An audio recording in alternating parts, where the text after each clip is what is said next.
Թեմայի շուրջ զրուցելու ենք Երևանի մամուլի ակումբի նախագահ Բորիս Նավասարդյանի հետ։ Բարև ձեզ, պարոն Նավասարդյան, շնորհակալություն հրավերը ընդունելու համար։ Քիչ առաջ այս նյութում եւս միտք հնչեց, որ ազգային ժողովում ստեղծված Եվրաինտեգրման հանձնաժողովի կազմը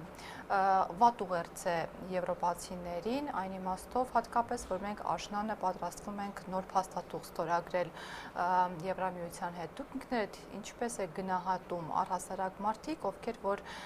եւ ընտրությունների ժամանակ եւ առհասարակ իրենց քաղաքական կարիերայի ժամանակ միշտ չէ որ փայլել են լավ, այսպես ասենք, գնահատականներով թե մամուլում, թե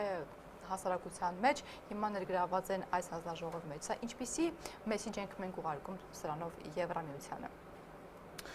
Կարծում եմ, երբ որ այդ հարցերը լուծվում էր ազգային ժողովում, մեսիջի մասին չէին մտածում,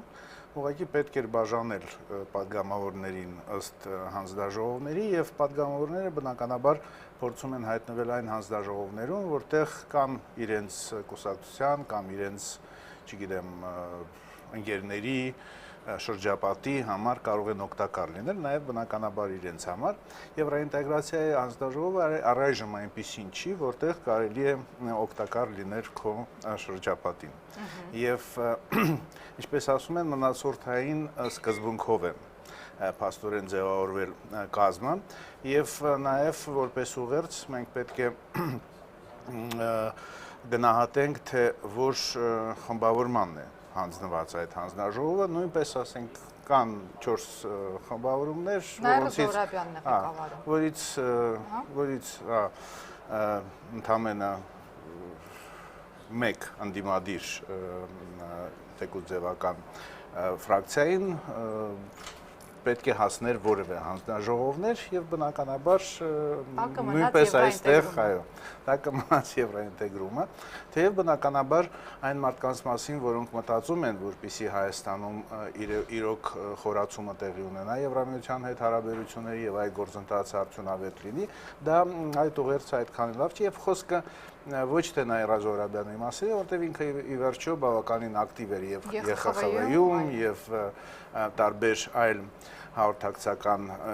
ձևաչափերում Եվրամիության հետ, բայց որ ինքը ներկայացնում է Գագիկ Ծառուկյան դաշինքը եւ մենք շատ լավ գիտենք, որ գոնե վերջին տարիներին ԲՀԿ-ն հստակ դիրքորոշում ուներ դեպի Եվրասիական միություն, թեև մենք նաեւ հիշում ենք, որ ժամանակին Գագիկ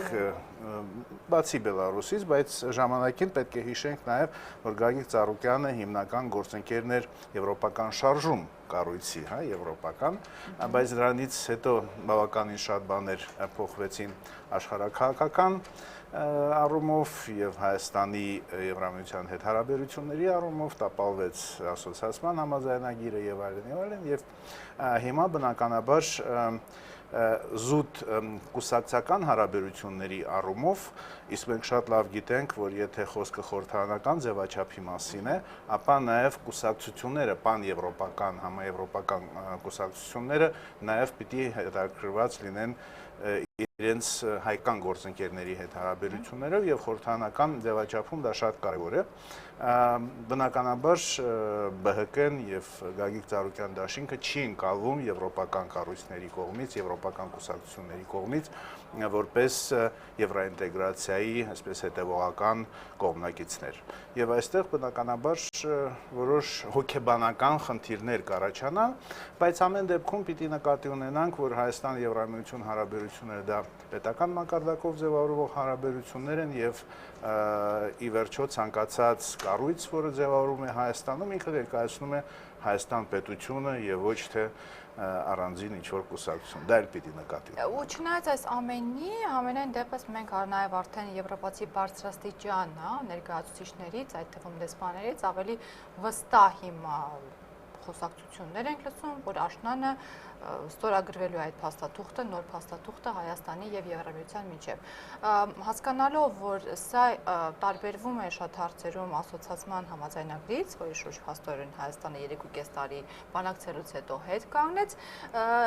շատ է հիմնականում խոսվում այդ ինչ առավելություններ է մեզ այսօր տալու այդ փաստաթուղթը, որ մենք այսօր չունենք Եվրամիության հետ հարաբերություններում մեր։ Գիտեք, եթե մենք խոսում ենք հնարավորությունների մասին, ապա պետք է հասկանանք, որ տարբեր հնարավորություններ ստեղծվում է մեր հասարակության տարբեր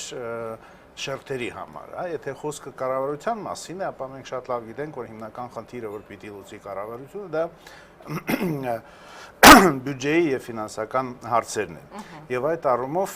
մենք այսօր էլ բավական մեծ օգնություն ենք ստանում Եվրոպայից, մոտավորապես 50 միլիոն եվրո տարեկան, բայց բնականաբար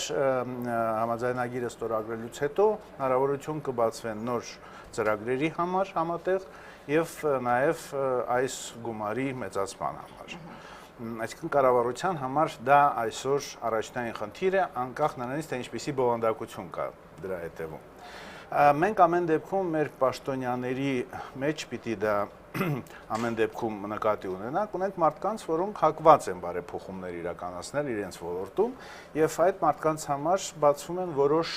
հետաքրքիր աշխատանքի հնարավորություններ։ Եվ կարծում եմ, որ ընդհանրապես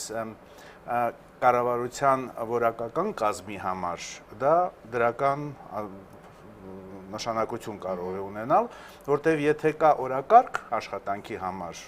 ուզած թե չուզած որոշակի կադրային տեղափոխություններ եւ փոփոխություններ են տեղի ունենում, իսկ այստեղ ակնհայտորեն տարբեր ուղղություններով աշխատանքի համար, լուրջ աշխատանքի համար հնարավորություն է բացվում եւ ես շատ լավ հիշում եմ մինչեւ 2013 թվականը, երբ փաստորեն Հայաստանը չստորագրեց ասոցիացիան հանձնարարագիրը, միջ այդ եւ բանակցային փուլի ընթացքում եւ բուն երկկողմանի հարաբերությունների շրջանակներում մենք տեսանք, որ ունենք բավականին հետաքրքիր եւ լուրջ կադրեր։ Հուսով եմ, որ համաձայնագիրությունը ստորագրելուց հետո նույնպիսի երևույթի հետ կհանդիպենք։ Եվ վերջապես, եթե խոսքը գնում եմ հասարակության լայն շերտերի համար եւ հիմնականում քաղաքացիական հասարակության համար, ապա այստեղ բարեփոխումներին նպաստելու, բարեփոխումների ընթացքը վերահսկելու, ավելի հստակ պահանջներ ներկայացնելու առումով նույնպես հնարավորություններ են բացվում, որտեղ իրոք կա բարեփոխումների կամ լինելու է բարեփոխումների հստակ օրակարգ, հուսով եմ, որ լինելու է նաև փորձագիտական հանրության եւ քաղաքացիական հասարակության համար ներգրավելու համար որոշակի ձևաչափեր, ինստիտուցիոնալ, որտեղ այս 3 տարվա ընթացքում խոսվել է հասարակության կարևոր դերի մասին, բայց ոչ մի բան տեղի չէր ունենում եւ Եվրամիության կառույցներն էլ առանձնապես չէին պնդում, որ դա լինի, որտեղ անորոշության շրջան էր։ Հուսով եմ, որ հիմա դա տեղի կունենա եւ մենք օրինակ կարող ենք ձեռք բերել եւ օգտագործել այն փորձը, որը ունեն այն 3 արևելյան գործընկերության երկրները, որոնք ասոցիացիան համաձայնագիրը ստորագրել են եւ մենք տեսնում ենք ինչքանով այնտեղ ակտիվացել է քաղաքացիական հասարակությունը։ Ու ոչ միայն, մենք նաեւ գիտենք, որ հունիսի 11-ից արդեն Ուկրաինան կանցնի առանց վիզայի ռեժիմին եւ նաեւ Վրաստանը ավելի շուտ նույնպես անցավ։ Իսկ Մոլդովան էլ ավելի շուտ։ Էլ ավելի շուտ, այո։ Հիմա մենք փաստորեն չստորագրելով 3.5 տարի առաջ այդ փաստաթուղթը նաև զրկվեցինք այս առավելությունից։ Արդյոք այս փաստաթղթով ինչ-որ ձևով, ինչ-որ կերպ մենք այդ հույսը արթնացնում ենք մեր քաղաքացիների մոտ, որ հեռու չէ այն օրը, որ մենք կունենանք կենսաչափական անձնագիր, կգնենք տոմս եւ կմեկնենք Եվրոպա առանց վիզայի։ Գիտեք, սովորաբար այդ երկու ուղղությունները անմիջապես իրար հետ կապված չեն։ Այսինքն կարելի է չունենալ որևէ խորը համագործակցության համաձայնագիր Եվրամիության հետ, բայց ունենալ ազատ այցելության հնարավորություն եւ կարող է լինել հակառակը, ունենալ ասոցիացիան համաձայնագիր, բայց վիզաների առումով ազատականացում չի լինելու, բայց մենք շատ լավ հասկանում ենք, որ նախ համաձայնագրի ստորագրման համար Հայաստանը պետք է ինչ-որ նախապայմաններ կատարի եւ որոշ չափով այդ պարտավորությունները կապված են նաեւ վիզաների ազատականացման հետ կապված պարտավորությունների հետ, դա մեկ։ Եվ երկրորդը, երբ կա այդպիսի համապարփակ պայմանագիր Եվրամիության հետ, դա փոխում է ընդհանուր քաղաքական եւ հոգեբանական մթնոլորտը, այսինքն մեր եվրոպացի գործընկերները ավելի հակված կլինեն նաեւ այս ուղղությամբ Հայաստանի հետ արդյունավետ աշխատել, հա։ Եթե հարաբերությունները անորոշ են, բնականաբար այդ անորոշությունը իշխանությունը տարածվելու է ամեն ինչի վրա, բայց այս ամեն ինչի հետ մեկտեղ պիտի կրկնեմ, որ անմիջական կապ այդ երկու գործընթացների միջև չկա։ Հայաստանում արտագաղթի ցուցանիշը մտահոգիչ չէ նման դեպքում եվրոպացիների համար։ Բնականաբար մտահոգիչ է, մտահոգիչ է այն, երբ այդ ռեժիմը սահմանվում էր Վրաստանի եւ Ուկրաինայի համար, մասնավորապես Ուկրաինայի։ Մեր եւ Վրաստանի եւ Ուկրաինայի միջև Ուկրաինայում դե հասկանում ենք։ Ուկրաինայում միգրացիայի չափերը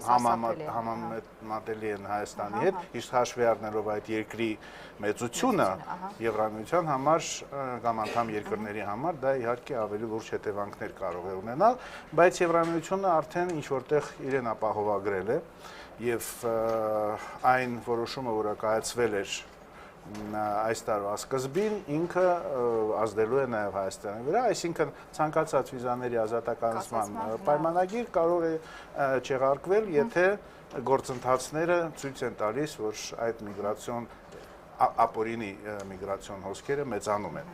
եւ այստեղ արդեն ամեն ինչ կախված կլինի մեզանից, մեր քաղաքացիներից եւ մեր իշխանություններից, որոնք պիտի լուծեն այն սոցիալական հարցերը, որոնք նպաստում են միգրացիային։ 2013 թվականին նույն վստահությամբ եւ եվրոպացիները եւ Հայաստանի բարձրաստիճան պաշտոնյաներն ասում էին, որ այո, ստորագրելու ենք աշնանը ասոցիացիան համաձայնագիրը, սակայն սեպտեմբերի 3-ին ամեն ինչ փոխվեց եւ Հայաստանը մտավ Եվրասիական տնտեսական միության մեջ։ Մտահոգություն չկա, որ Ռուսաստանը այս անգամ էլ կարող է լուրջ միջամտություն ունենալ, թե խաղի կանոնները արդեն իսկ պայմանավորված են։ Կարելի է շատ երկար դրա մասին խոսել, բայց ես շատ կարճ կուզեի 3 հանգամանք նշել այստեղ։